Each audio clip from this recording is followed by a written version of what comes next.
everyone. See a lot of familiar faces joining in who've been watching all our lives for the last few weeks.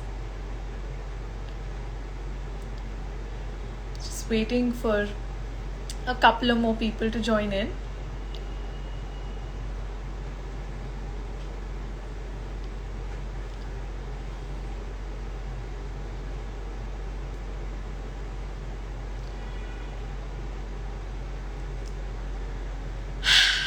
Good evening. We're back with yet another live in our series of lives for the Restore Awards. As you all know, we have been doing some lovely lives with our nominees, partner organizations for the Restore Awards, and it's been great. So today is yet another live like that. It's really and officially the countdown for the awards that's begun now. We have less than a month left for the awards, and we have 12 days left for nominations to close. They close on November 30th. So please nominate yourselves. Through our lives and through these awards, our main aim and focus is to recognize and reward selfless healers, workers, doctors, sustainable initiatives, organizations, warriors that are doing some pathbreaking and lovely work in the fields of health, immunity, and sustainability. So we're really looking forward to the awards, and there's a lot of excitement now at Team RachnaRestores and with our jury. Today, I would like to start the live with a quote that I read yesterday that's very, very relevant to our nominee today. It reads, we make a living by what we get, but we make a life by what we give.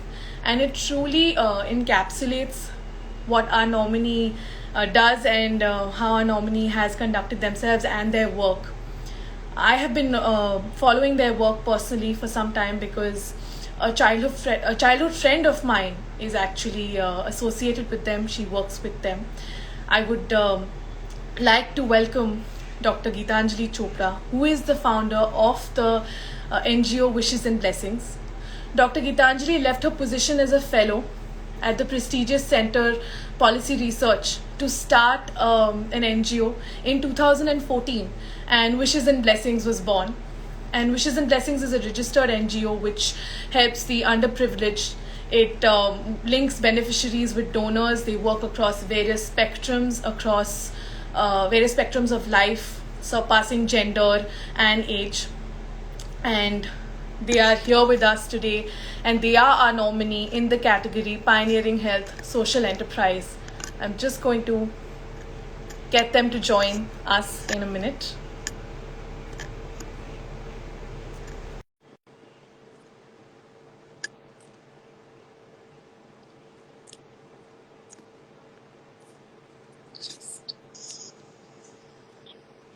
Hello.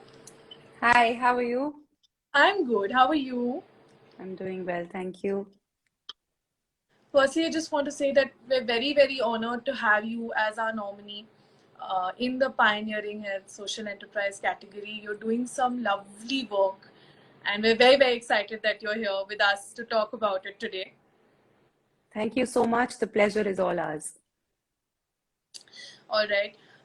So I was just telling everyone, all our viewers out here, about the fact that you actually started your NGO in 2014, and you left a prestigious position and started it. So I want to actually ask you, what inspired you? What was the trigger to start this NGO?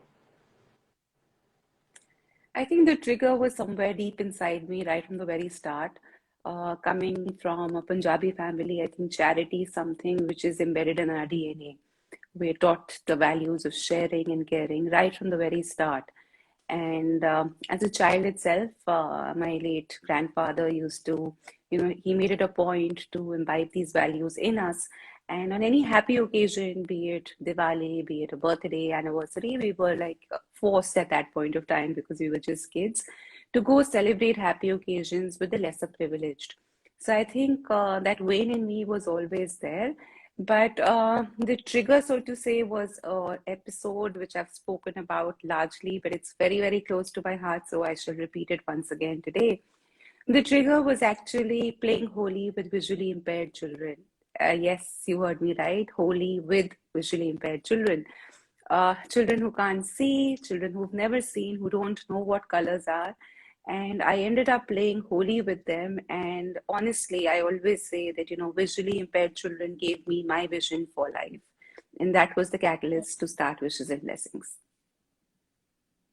Wow, this is really wonderful, and this is something I didn't know, and I'm sure a lot of people watching didn't know. So it's beautiful um, how you just started this NGO.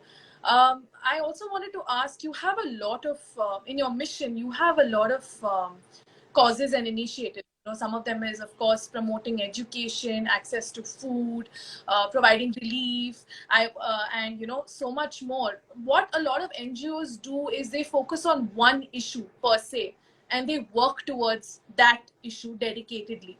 But when we see your profile, your website, and the way you've just conducted the entire NGO, there are very many causes that you are focused on.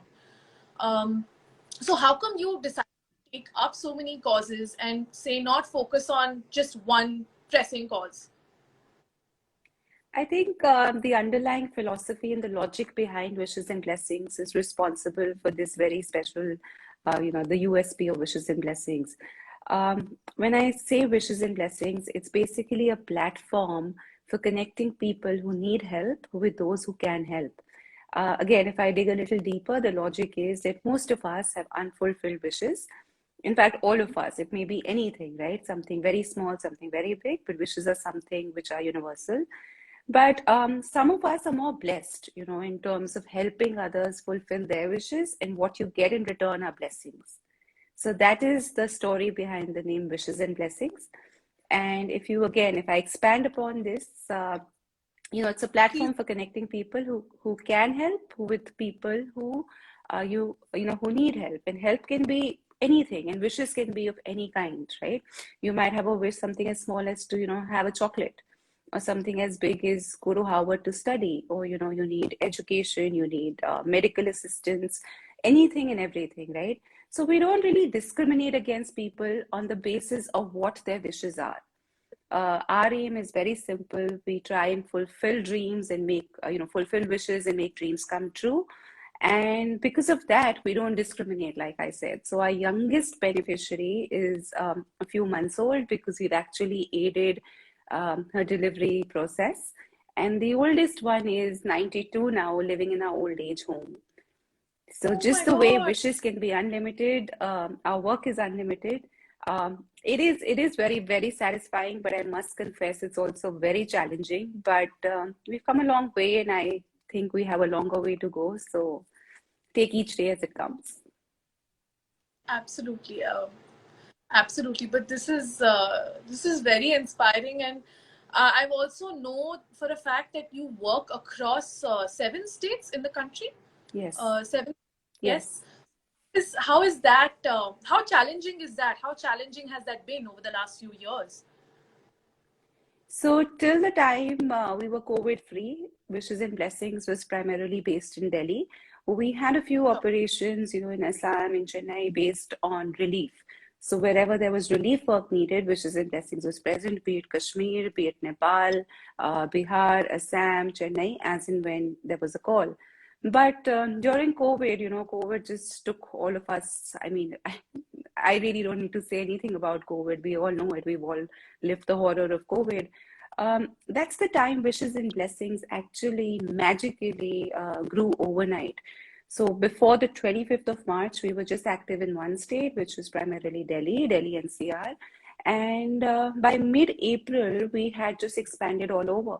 Presently in 7 states, but during the peak of COVID, we were there in 8 or 9 states. So it is a challenge, but I think the organization, the team members, all of us rose to that challenge. And I'm very happy because, where people needed help, we actually lived up to our vision and our mission of helping people. And that's how Wishes and Blessings grew. The challenge is, of course, there. During COVID, the biggest challenge was how do you really get aid to the people who need it? We were working with 5,000 families in West Bengal.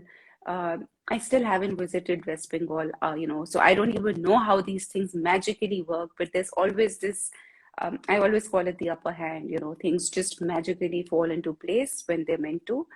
We worked in Assam, we worked in Chennai, in Tamil Nadu, we worked in Bihar, in Rajasthan, Uttarakhand, Uttar Pradesh, Delhi, so Jharkhand.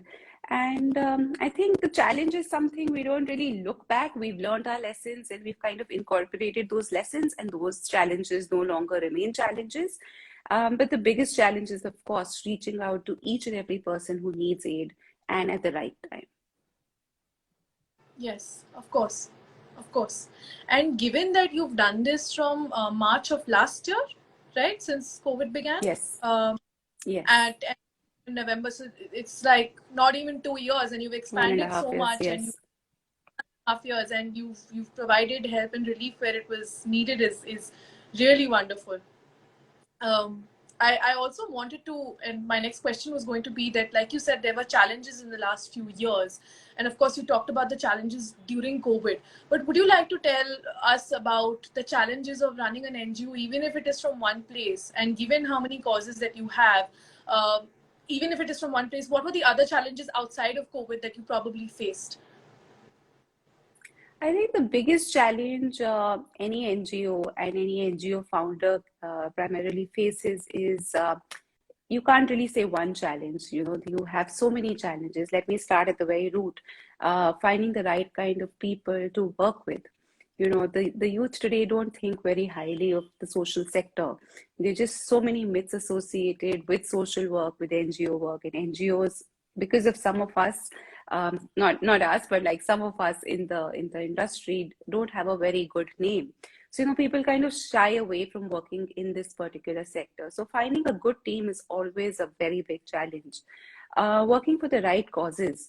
Very many times, initially when I first started, I could be fooled very easily. Now I've learned my lessons well, and it's it just comes very naturally now that I can actually, through my gut and through my vibe, I can actually say, okay, this is something we really need to read into and, work with or work for. So, finding the right people to work with, finding the right beneficiaries, and of course, donors. Funding was always a challenge, and post-COVID, it's become even more cumbersome. There's just absolutely no money anywhere, and because we need to get that money to actually function, right? So I think the team members, the beneficiaries, the donors, then comes the stage of actually implementing programs and seeing those programs are actually helping people, who need to be helped. Very many times, this was before, like I said, we've overcome those challenges, but I'm sharing these challenges with you here. Very many times, we used to just help students with education when we first started. And to my utter horror, we saw that sometimes those children were actually not going to school and that money was being misappropriated.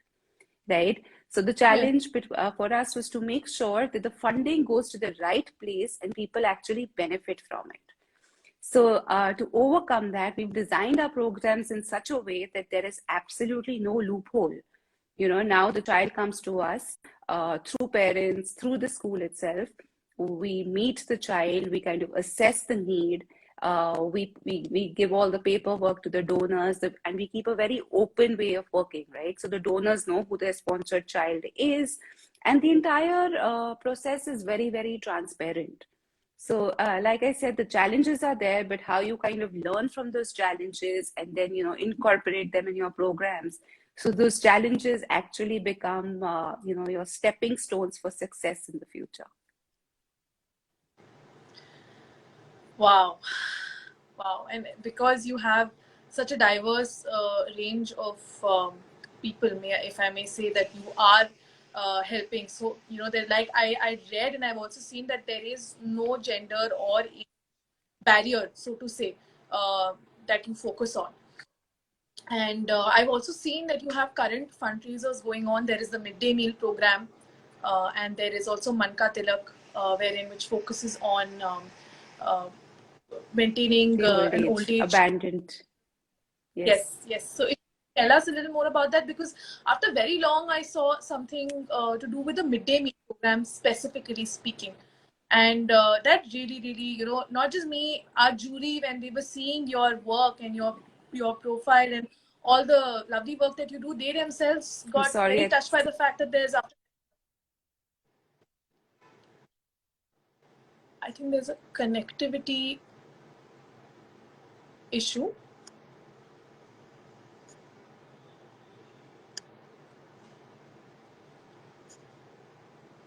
Okay, I think there is a bit of a connectivity issue with Dr. Geetanjali. Am I audible? Can you hear me? Can you see me well? If someone can just write in the comments whether it is okay. I think she will be back with us. I think there was a bit of a connectivity issue. All right, till the time Dr. Geetanjali comes back with us, she's been doing some great work and some really inspiring work. Her NGO, Wishes and Blessings, has been nominated in the category of Pioneering Health Social Enterprise. And that's not the only category that we have. We have a lot more categories in our Restore Awards. We have Health Messenger, we have Healing Home Chef, we have Health Innovator of the Year, Health Warrior Beyond Limits, we have Sustainability Vision Organization, Sustainable Product Lifestyle, and we have a really, really special um, nomination category for our frontline workers, doctors, healers, nurses, and paramedics who are doing some great work in for the pandemic. That's called the Medical Pandemic Health Warrior category. So you can please nominate yourselves in these categories if you are someone or if you know someone doing some wonderful work. I think we have her back with us.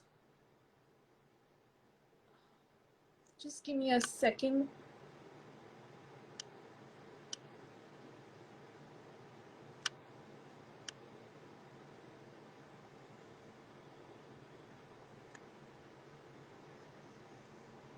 I'm trying to bring her back in with us.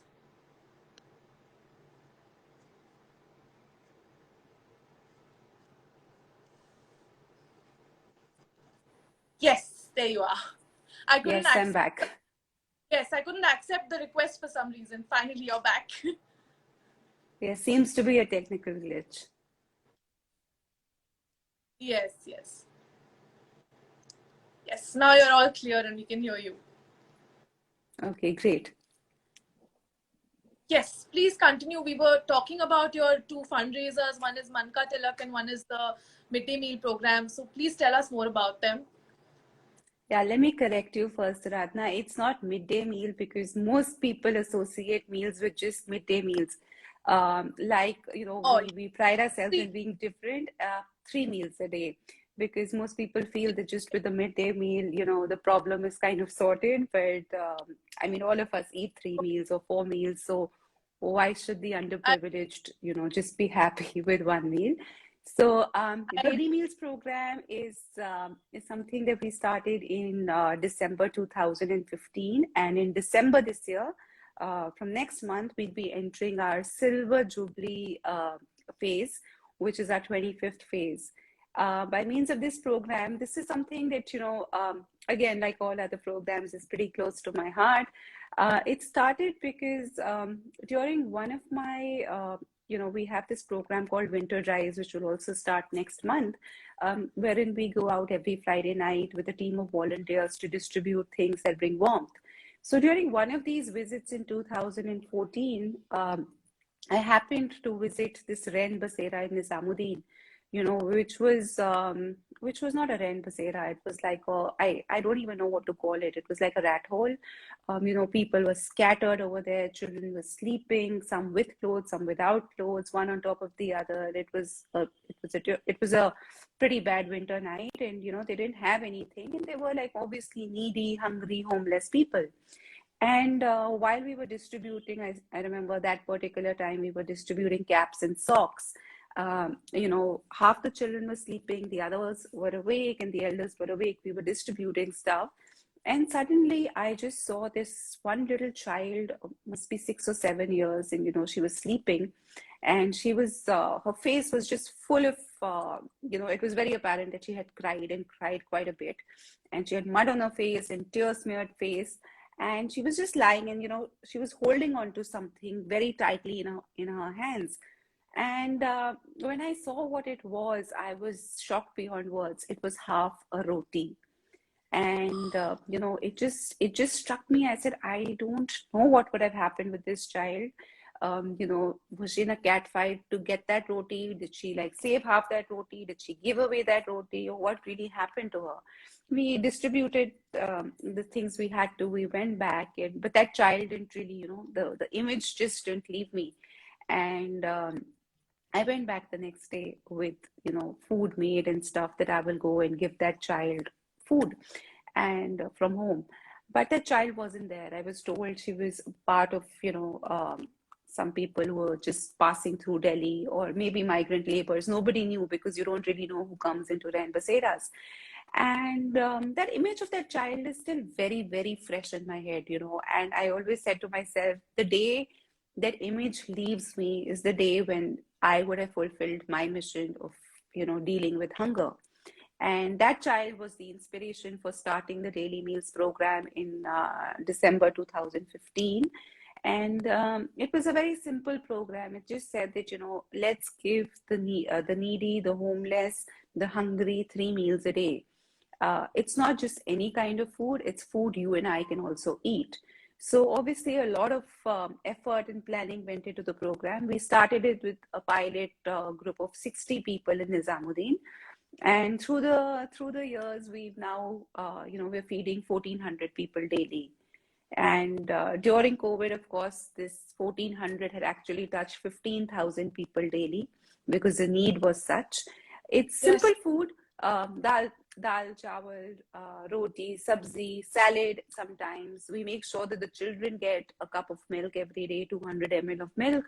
And the way we run it is, we don't take any government support. We don't take any, this, all the food is cooked in the premises itself, because we have to make sure that the food is hygienic, it's nutritious, it's healthy, and most of all, it's edible.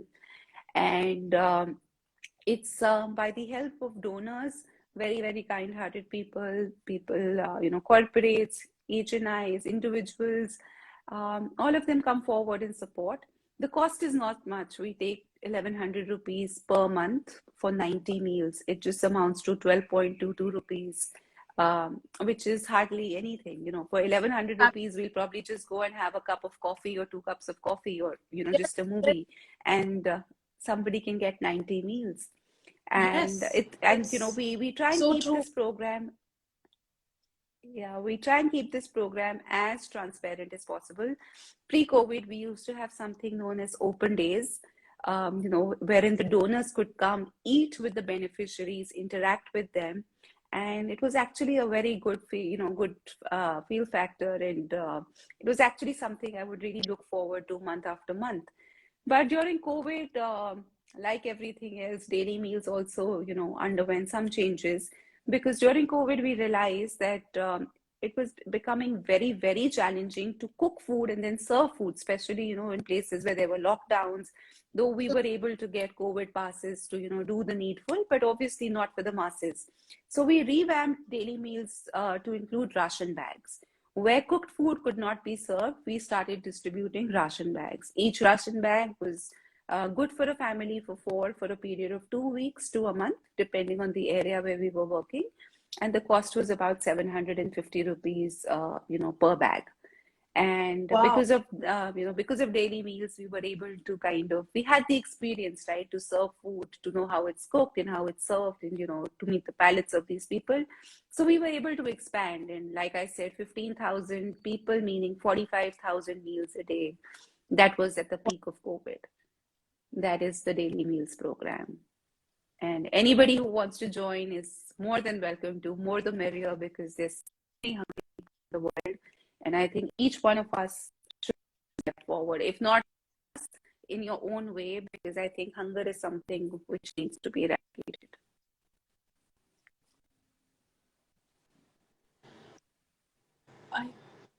think, okay. Yes, we have you back. You froze there for a minute. Yes. Yeah, I'm right here. You're getting yes, you're getting a lot of compliments in the comments, and rightly so. There's so much wonderful work you have been doing before the lockdown, and even more during the lockdown. So much wonderful work. A lot of people would say, okay, it's a lockdown, or it's COVID, and a lot of things stopped, so to say, but you went out of your way and really provided relief to people who probably didn't have access to just things like clean, fresh food. And that's so wonderful. It's so Yeah, wonderful. it was all a team effort, you know. I mean, the entire team, to their credit, stood by because, you know, it was a very easy time for people to just turn their backs because obviously everybody's concerned about their own safety. But full marks to the team, especially to the field workers, you know, who didn't really care much about themselves, and they just went and helped people where they could. And I think, in addition, were also like-minded people who stepped forward, you know, to help out during those times. Because, like I say, social work is never a single-handed effort. It's not one organization, one person, one leader, one founder, you know. And I always also say that there's no competition in the social world. A lot of people feel that, you know, my NGO and this NGO and that NGO, and I feel no, because even today, if we have, you know, a million new NGOs, there will still be so much work that needs to be done, that there is That absolutely no, you know, there's no question of being better than the others or something of that sort. So it's all a joint effort. I mean, we all owe it to humanity. We all are humans, so all of us have that. You know, we have to give back. It's not just one NGO, one organization. All of us in it together. speaking about support and speaking about supporting one another, I actually wanted to say that the kind of work that you are doing is very, very befitting. To whoever's just joined, I want to let you know that Wishes and Blessings has been nominated in the category of Pioneering Health Social Enterprise. And the word pioneering for their work is very, very apt. And I'd just like to say, Dr. Geetanjali, and share with you as well that our awards, the Restore Awards that we are conducting, is our way of recognizing selfless and inspirational healers, workers, sustainable living organizations, sustainable products, and inspiring NGOs like yourself. And we've had very many beautiful organizations that have come forward and have basically said that they will support us in our non-profit cause. And this is our completely non-profit cause, and I just like to thank them. We have with us, we have Savlon, we have SRL Diagnostics, we have Organic India. They've been our partner for the last 4 years. We have Radio City, who's again our media partner for the awards, and they're helping us spread the message this year even more for the awards. We have Fiamma, and we have just so many brands like these that are really coming forward, and they're rooting for people like yourself to win, and they're very, very invested in the awards this year. We also have two very special gift partners. We have Alna and Hmong Creations. I would just like to tell you a bit about them. They're making handmade products for our awardees and for our jury members as a part of the gifting. They're all handmade products. One is by a college girl, and one are handmade tote bags that are there, and they are included in our gift hamper. So just wanted to take a moment and thank all our partner organizations and people who are helping us spread the message.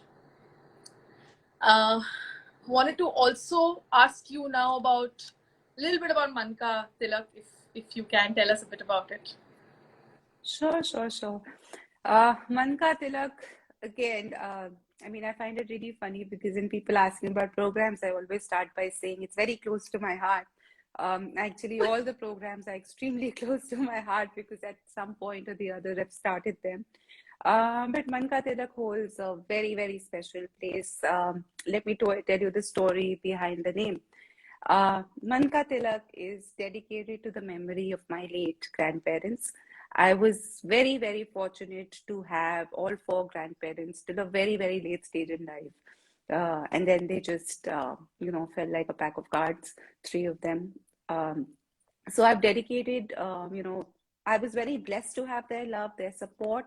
And, I've never understood the concept of people ill-treating their parents, their grandparents, the elderly. That is something which has never gone down very well with me. I actually get very angry when I hear about it. It is a catalyst to my anger when I see somebody being ill-treated.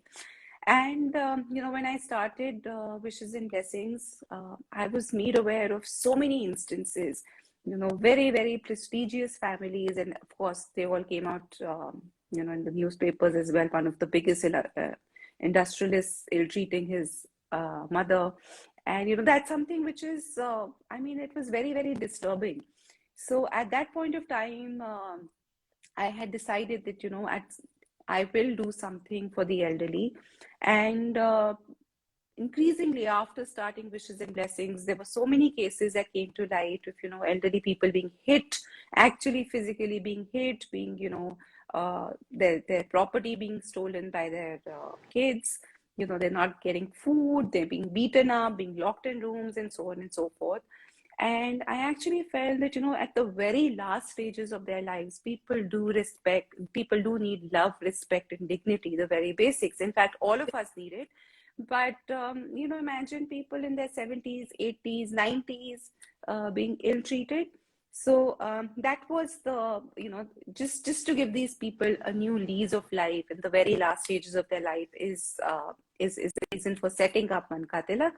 And I decided to name it Manka Tilak in the memory of my grandfather, Manohar, grandmother, Kailash, and grandfather again, Tilak.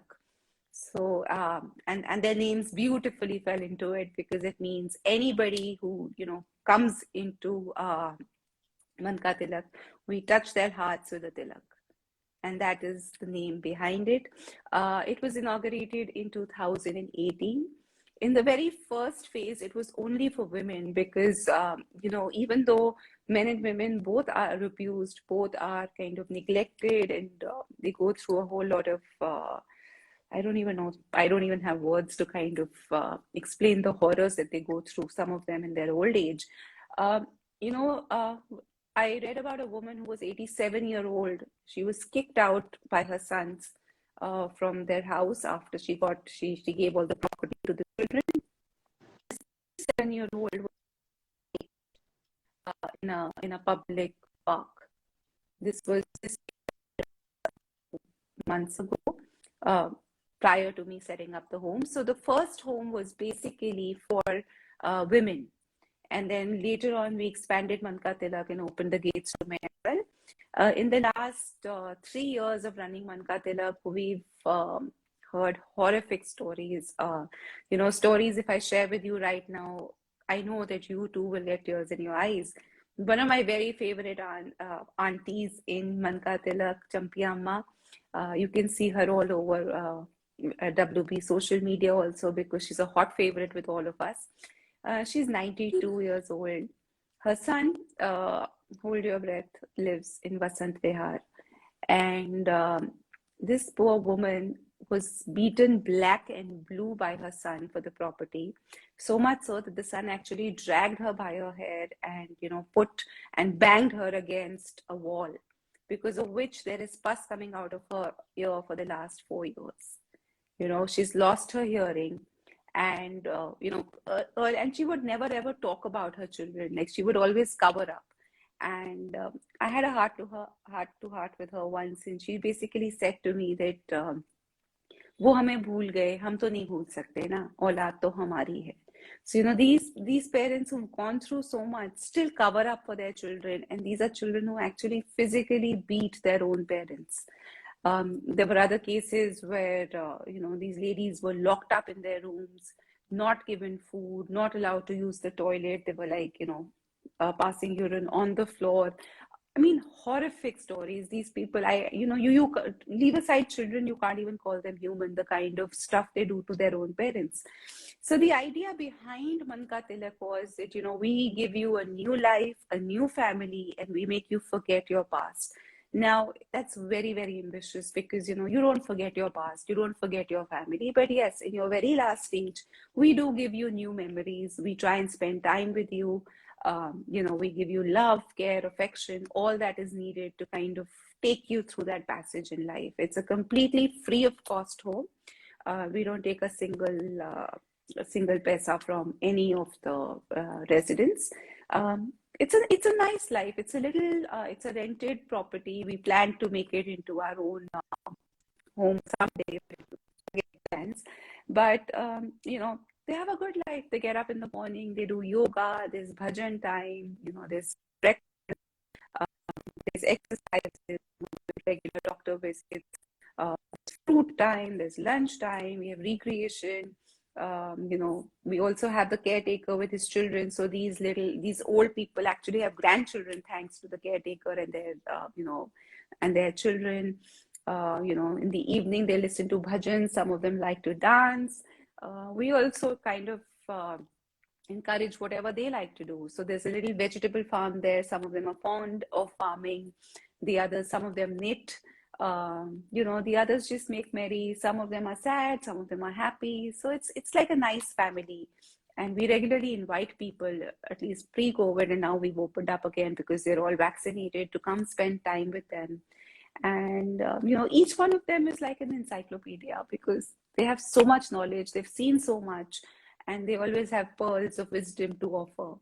And every time I go there, I just come back. I just come back so much happier because there's so much love you get and so much blessings that you get.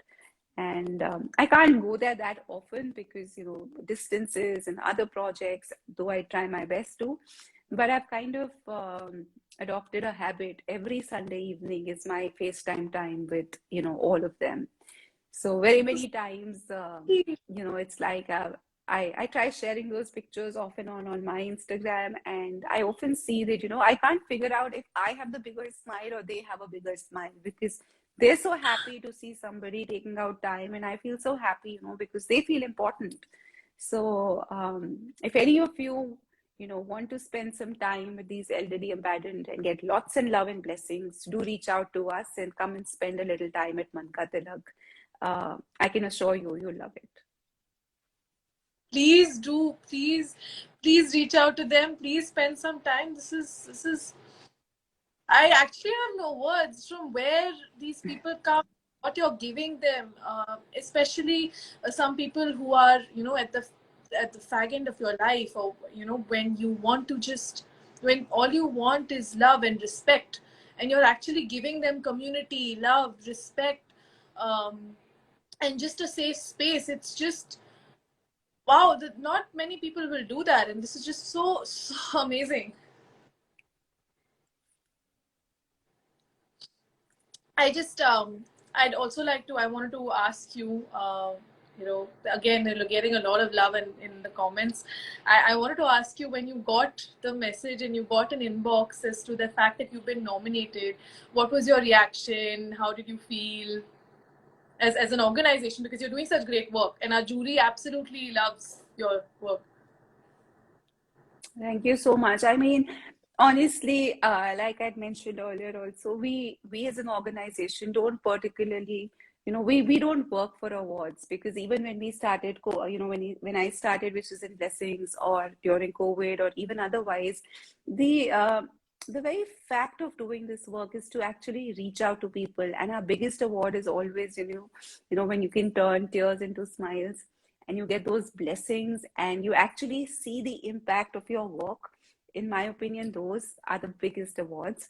But at the same time, not to say that, oh, if we get an award, we're not happy. Of course, we're extremely happy because it's just recognition. And I think it just gives the biggest boost to the team because, they feel that, yes, we've been recognized, our efforts are being recognized.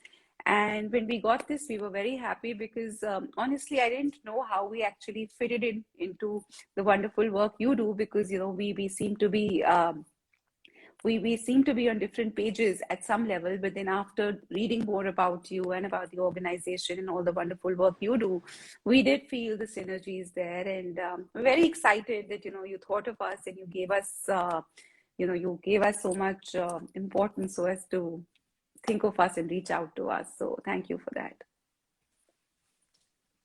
No, once again, I want to say that we're very, very honored and the pleasure is ours. And again, I'm really rooting. Hopefully, you guys win in this category because you're doing lovely work. And like you said, it'll be a motivator for everyone, for you. And it'll be an inspiration for everyone around watching other NGOs that there's so much of work that can be done. There's so much of giving back to do, right? Absolutely. So I just wanted to ask you one last thing. What is your message to our fellow nominees, to the people who are watching this, about especially giving back to society? I would just say, don't think so much. If the first reaction is always the best reaction, because that is your gut. If you feel like helping someone, don't look around to see if somebody watching me, only then will I help. Will I get something in return? Only then will I help. So, I mean, just do your bit. Your heart will take you to the right place. And like I always say, I'll share my motto here: follow your heart, but remember to take your brain along, and you'll always be on the right path. That's wonderful. That's wonderful, and that's some great advice in terms of following your gut as well.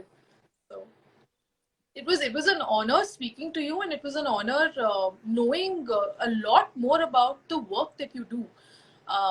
And just like I said, I'm hoping you win in this category, just because our mission is, like I said, to recognize and reward selfless workers like you, and that's the only reason I'm, fingers crossed, hoping you win in this category. So thank you so much. Thank you That's so very, much. very sweet of you. Thank you so much for taking out Thank time, you. It and was a thank pleasure you. I know talking you're. to you. Yes, same here. So, you can. All right. Thank you. Great chatting with you. Take care. Bye. And thanks Bye. everybody for watching us, and thanks for all the love that we got during this. I was seeing all the hearts and feeling very happy. Thank you. Thanks. Bye.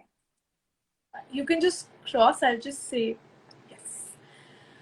So that was our very, very inspiring nominee, Wishes and Blessings. We had Dr. Geetanjali Chopra, who is the founder of Wishes and Blessings. And honestly, it was so beautiful talking to them and listening to her about all the wonderful work that they're doing. Like I said, the countdown to our awards is officially begun. We have less than a month left for our awards, and we have 12 days left for the nominations to close. So please go ahead and nominate yourself. We have the following categories. We have Pioneering Health Social Enterprise, Healing Home Chef, Health Warrior Beyond Limits, Sustainability Product, Lifestyle, Sustainability Vision Organization, Health Messenger, health innovator, and of course for our frontline workers, the medical pandemic health warrior category. They're doing some great work, and we're receiving lovely nominations this year. So if you know someone and or yourself are working in the field of healthcare, immunity, sustainability, prevention, please go ahead and nominate yourself. We have 12 days left for the nominations to close. I one last time like to thank our partners. We have Savlon India, SRL, Organic India, Radio City, Fiamma, Himalayan, and we have our gift partners Alna and More Creations. So we'd just like to thank all of them and look forward. Please keep watching our lives with us over the next nearly 3 weeks till the awards, and look forward to seeing you all at the awards as well. Have a good evening.